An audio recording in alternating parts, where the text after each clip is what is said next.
Welcome to The Debate. So right now, a medical researcher in, say, a developing nation could discover a highly effective, low-cost intervention for maternal mortality. Right? But if they can't afford a $3,000 article processing fee, the global scientific community might literally never hear about it. Today, we're looking at a bold attempt to solve that exact problem. Yeah, it's a massive issue. Exactly. We are examining the launch of the Georgian Medical Journal, or the GMJ, grounded in the 2026 foundational editorial titled A New Voice in Georgian Medicine by Professor Georgi Kakadze. We're really dissecting this high-stakes intersection of regional scientific publishing and global health discourse. And it is a critical intersection, mainly because the rules of who gets to participate in global science are, well, they're fundamentally tied to economics.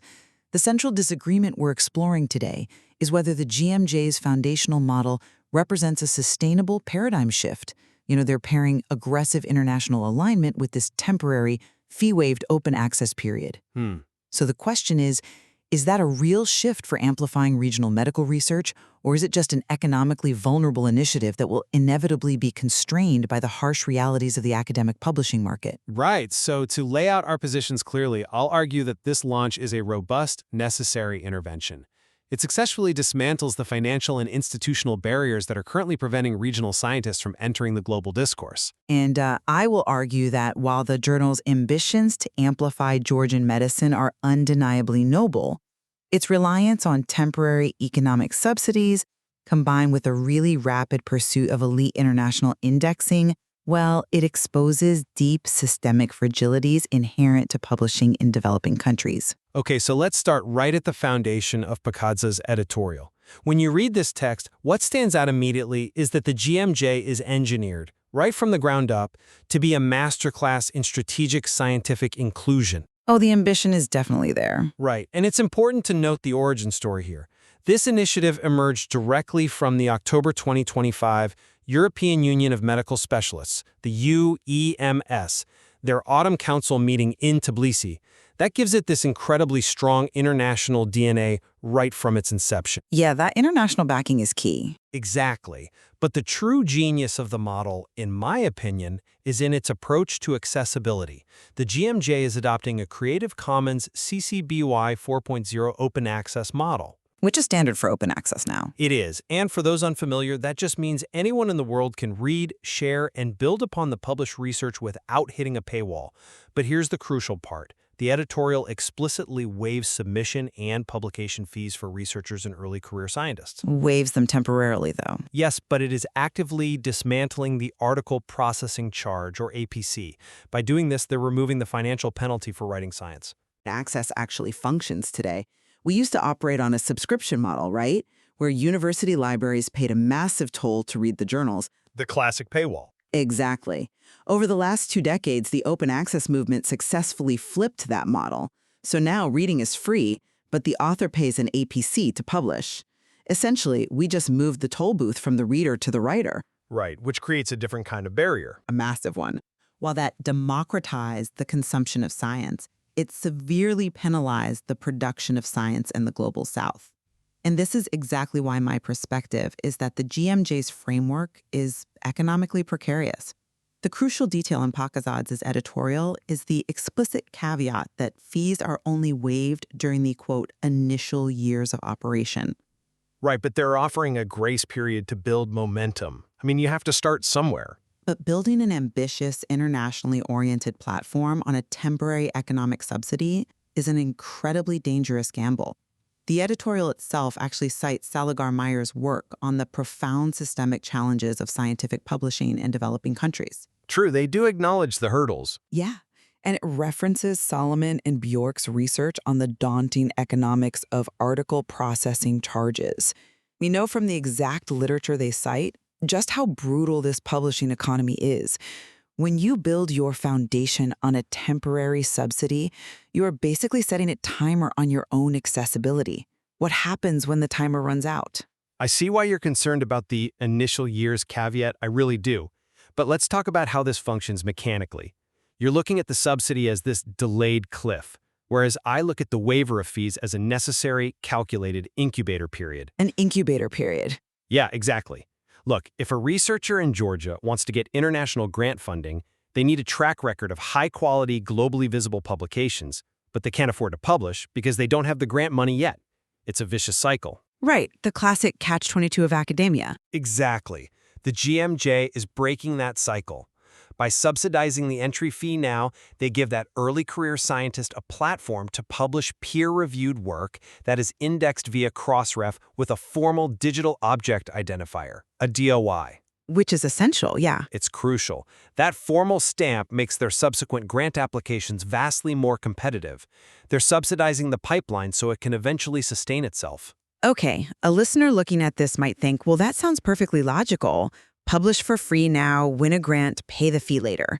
But what that assumes is that a single publication magically generates a fully funded national grant in year 3 or 4. I'm not saying it's magic. But the reality of regional research funding does not work that way. The Salinger-Meyer citation specifically outlines that the lack of continuous, reliable funding is the defining hurdle in developing nations. The macroeconomic conditions of Georgian research funding are not going to universally transform just because the GMJ had a 3-year fee waiver. Wait, are you arguing that they shouldn't offer the waiver at all? Because if they charge from day one, the journal is basically dead on arrival. No, not at all. I'm arguing that the waiver is a temporary bandage on a chronic condition, and treating it like a permanent cure is a strategic vulnerability. Because my core question remains, what happens the day they introduce an APC? They'll have established value by then. But even if it's just a few $100s, which is far below the $3,000 charged by legacy publishers, it still requires local researchers to convert limited institutional lari into hard currency. The moment you introduce that fee, you risk instantly alienating the exact demographic of early career regional researchers you built the journal to serve in the first place. Okay, but you're assuming the value proposition of the journal remains static. The goal isn't just to be a cheap place to publish, you know? The goal is to become an indispensable platform. Indispensable how? Well, that brings us to what kind of science actually gets the world's attention. If you solve the financial bottleneck of the APC, you have to look at the content. The thematic platforms detailed in the text prove that the GMJ is actively integrating local researchers into the highest levels of global health accountability. You mean the special series and platforms? Yeah. Look at their focus on migration and health, which directly references the UCL Lancet Commission's work, or their platform on healthcare accreditation, quality of care, and patient safety, tying into the cited OECD working papers by Slavomirsky and colleagues. Yes, they are certainly aligning themselves with massive, high-prestige international frameworks. But let's examine the tension there. Wait, let me explain how that alignment actually works, though. Think of global scientific publishing like a currency exchange rate. Okay, I'm listening.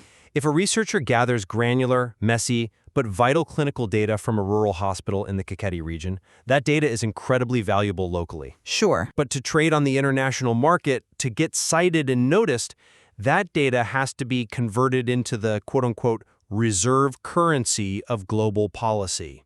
By bringing the UN Sustainable Development Goals, the SDGs, and the Lancet Commission's frameworks into a Georgian journal, Professor Patil is giving local researchers the exact structural context and vocabulary they need to convert their local findings into global relevance. That is a compelling analogy, the currency exchange. The global ambitions serve the regional utility. Right. But let's look at the operational cost of running that exchange. The editorial calls itself a new voice in Georgian medicine. Yet, right out of the gate, they are launching with the IAP Legacy Series on advancing global health accountability. Which is a huge win. It is a win, but they're discussing UN high-level events and the World Health Assembly. There is a profound risk of mission drift here. I don't see it as mission drift. Think about it operationally. If your editorial board is spending its very limited bandwidth coordinating a massive legacy series with the international co-authors on global health accountability, do they simultaneously have the time and resources to nurture that early career Georgian researcher from Kakheti? I mean, I don't think those two things are mutually exclusive. But administratively, they often are. The structural reality of global health discourse is that it heavily privileges polished, macro-level policy analysis written by established academics, right? Over the raw, regional clinical findings produced by early career scientists. Sometimes, yes. So when a new journal chases global prestige, the macro-level policy papers often crowd out the local clinical data because, frankly, the policy papers generate more citations. Are they trying to be a global policy powerhouse, or are they a regional clinical incubator? Trying to be both simultaneously requires a massive allocation of resources. That's a fair point regarding resource allocation, I'll admit. Though I would frame their strategy differently. I don't see this as mission drift. I see it as building an engine powerful enough to handle both. An engine that requires a lot of fuel. True, but the way we know they are serious about this is by looking at how they plan to legitimize the journal. The text outlines an incredibly rigorous technical preparation phase and sets highly aggressive indexing targets for 2027. The 2027 targets, yes. They are aiming for Scopus, Web of Science, PubMed Central, and adherence to the Committee on Publication Ethics, or COPE. They aren't just, putting PDFs on a website. And because they have the institutional backing of the Public Health Institute of Georgia, the PHIG, they have the anchor needed to achieve these elite standards. We need to take a step back and explain to the listener exactly what those 2027 targets require, because this is where the economics become truly punishing. Achieving and maintaining Scopus and, particularly, PubMed Central indexing is an administrative Leviathan. It's not easy, I'll grant you that. For a listener who might not know, getting an article onto PubMed Central isn't just about passing peer review. It requires generating something called JATS XML. You can't just upload a Word document. Right. It requires specialized tagging software and developers to code the manuscript down to the paragraph level so global databases can machine read the data. Exactly, which ensures the data is discoverable and permanently archived. It's a standard of excellence. It is a standard of excellence, absolutely. But it usually requires hiring external technical vendors, which means spending US dollars or euros. Add to that the requirement for flawless English language copy editing, rigorous plagiarism checking software to meet COPE standards, and maintaining the digital infrastructure. Quality assurance. Right. But doing all of that requires immense, continuous, hard currency financial resources. This is the mechanism behind my initial concern about economic fragility. Because achieving the prestige costs money. Exactly. They have created a systemic bottleneck for themselves. Let's look at the timeline. Right around 2027 or 2028, just as they're aiming to achieve these elite global metrics, is exactly when they will likely need to transition away from the initial year's fee waivers to sustain the massive administrative costs of that very indexing. It's a tricky balance. It's a paradox. Just as the GMJ achieves the Web of Science prestige that makes it a wildly attractive venue for regional researchers, the economic gates will likely have to close to pay for the upkeep of that prestige. It is a formidable challenge. And I won't pretend that the administrative burden of generating XML or paying for cross-ref DOIs is trivial. But you are looking at this bottleneck as an inevitable point of failure, a highly probable one. I see it as a crucible that will forge a more resilient scientific community. Yes, transitioning to a paid model while maintaining elite indexing is difficult. But consider the alternative. Remaining unindexed, unsearchable, and disconnected from the global scientific record is far worse. Is it, though? Yes. If you don't aim for Scopus and PubMed Central, your researchers remain invisible. By setting the bar at elite indexing from day one, the GMJ is signaling to the Georgian medical community, your work belongs alongside the best in the world, and we will build the vessel to take it there. But a vessel that only the best-funded researchers can eventually afford to board isn't a regional incubator, It's an exclusive ferry. I want to circle back to the Solomon and Bjort citation on open access economics. Okay. That paper specifically analyzes research-intensive universities in North America and Europe. The economics of open access were built around institutions that can easily absorb a multi-thousand-dollar publication fee. Trying to graft that financial model onto a developing scientific economy, even with a grace period, is fraught with peril. But they aren't just copying and pasting the model. The ultimate risk is that during the waiver period, international authors with their own funding will publish in the GMJ for free, driving up the journal's impact factor.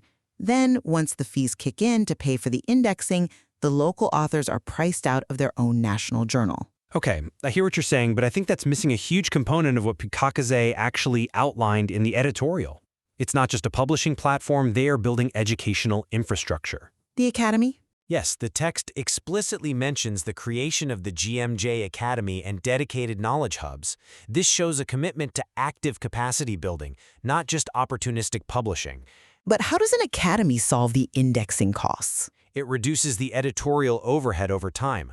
By explicitly teaching regional authors how to write at an international standard, how to navigate plagiarism policies, and how to structure their data properly before submission, the GMJ is reducing the massive administrative friction that usually plagues regional journals. I mean, that assumes a lot of uptake. If the submissions are higher quality from the start, peer review is faster, copy editing is cheaper, and the path to indexing is smoother. They are building the human capital right alongside the digital infrastructure. Look, I deeply respect the intention behind the knowledge hubs and the GMJ Academy. Educating authors on publishing ethics and methodology is frankly deeply necessary in any academic ecosystem. I will concede that improving submission quality lowers some editorial friction. Thank you. But let's be fiercely realistic here. Education does not pay the server hosting bills, it doesn't pay the external vendors for XML generation. My contention is simply that the macroeconomic forces of the global publishing industry are heavily biased against regional journals.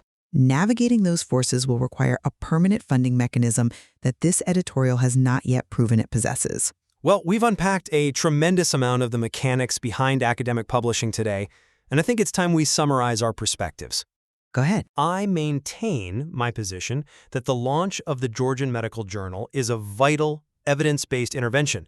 By leveraging international networks like the UEMS, adopting a rigorous open access framework, and systematically translating local health data into the reserve currency of global accountability structures, the GMJ provides a robust template for success. It is actively dismantling the financial penalties that have historically marginalized regional voices, and it's building a necessary pipeline that will allow Georgian medical research to flow seamlessly into the global scientific consensus. And I maintain my cautionary stance. I fully acknowledge the critical importance of the GMJ's mission and the immense administrative effort required to launch a platform with these standards. However, the mechanism of its economic inclusivity relies on a temporary waiver. Right. When you combine that looming expiration date with the daunting, hard currency financial hurdles required to achieve elite indexing, like PubMed Central and Scopus, well, the long-term viability of the GMJ as a truly accessible regional platform remains an open question. The ambition is sound, but the foundation is subject to intense systemic economic pressures that have historically hindered publishing in the Global South. What strikes me most about our discussion today is how examining a single editorial launch, just a few pages of text outlining a new journal, can reveal the massive, invisible machinery of global science. We're looking at a space where the noble pursuit of open, borderless knowledge is in a constant, grinding collision with the harsh economic realities of sustaining the technical infrastructure that makes that knowledge possible. It really is a microcosm of the broader challenges in global health. How do you build systems that are simultaneously world-class in their rigorous technical standards, yet fundamentally accessible to researchers operating entirely outside the wealthiest institutional bubbles? Yeah. There were no easy answers, but the GMJ's attempt to navigate the space and rewrite the rules for regional publishing is absolutely worth watching closely. A listener looking to see how these dynamics play out in practice and to explore the actual research being elevated by this platform should absolutely consult the GMJ's inaugural issue. The intersection of regional utility and global ambition is playing right there in the text.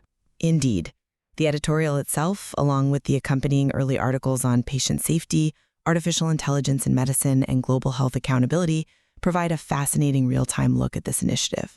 As we wrap up, we leave the ultimate question to you, the listener. The diplomatic doors of this intellectual platform are open, and the fees are currently waived. But the true test of this initiative won't be measured by who publishes today. The true test will be whether the GMJ can navigate the punishing economics of elite indexing over the next decade and remain an accessible, permanent home for the next generation of regional researchers. Thank you for joining us on The Debate.